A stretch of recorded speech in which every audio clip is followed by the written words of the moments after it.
What are your plans for the future? I mean, 5 years, where do you see yourself? A lot more travel.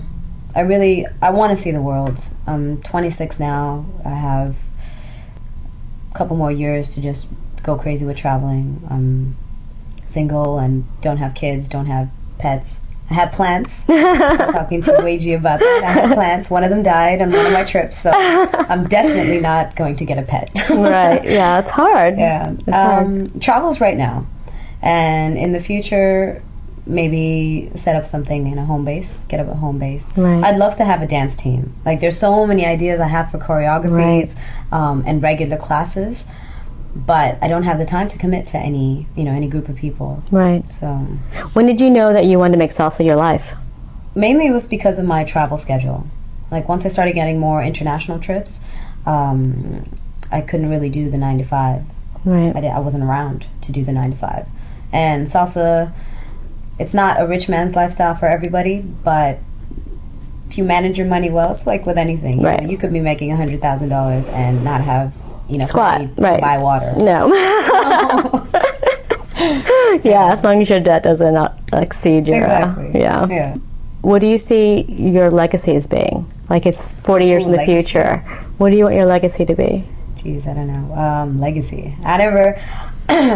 I never really look at myself like that, so it's hard to answer that question. But if anything, I would hope that what people get from me is the desire to be an individual. There's a lot of people when they dance, they see fantastic dancers and they end up being carbon copies of those dancers. Right.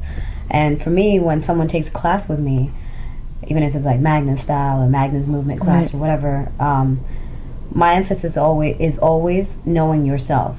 What I do and the reason it looks good on me is because I understand my body and I know how to make it do all of these things. What I want other people to do is not to take the moves that I do, but take the instruction of understanding their body and then create something of their own. So I would prefer my legacy to be something that, she inspired me to be me on the dance floor. How would you tell a beginner to go about that? Okay. Two things that helped me with my dancing and get to the level that I'm at the speed at which I've gotten to and without training is I don't have a fear of rejection and I don't have a fear of judgment.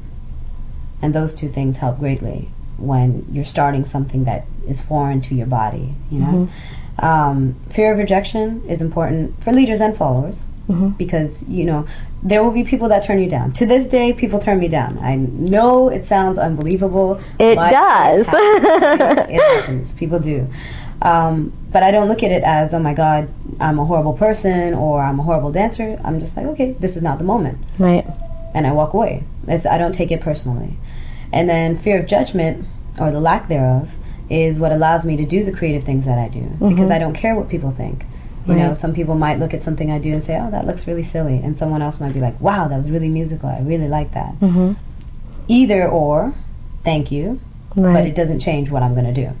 And it allows me to be creative. It allows me to explore my own potential because I'm not concerned with what other people think in that sense.